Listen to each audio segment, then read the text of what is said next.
সেদিন ছিল উল্টো রথ। বাড়ির সবাই মিলে ঠিক করলাম বাইরের চপ তো খাওয়াই হয়, আজ বাড়িতেই হোক না নিরামিষ চপ। সেই মতো মা লেগে পড়লো।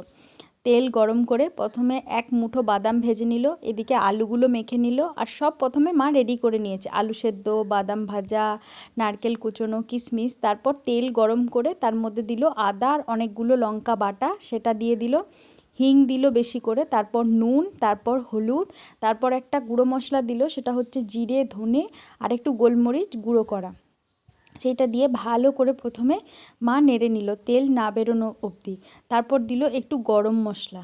তেল বেরিয়ে যাওয়ার পর আলুটা দিয়ে দিল, তারপর ভালো করে মিক্স করে নিল। তারপর দিল হচ্ছে একটু লঙ্কা গুঁড়ো আর একটু হচ্ছে গোলমরিচ। তারপর দিল বাদাম আর নারকেল আর কিশমিশ। এদিকে বেসনটা গুলে নিয়েছে আর এই যে চপ ছেড়ে দেওয়া হলো। আমরা তো কেউ প্রফেশনাল নয়, তাও চেষ্টা করলাম আর কি।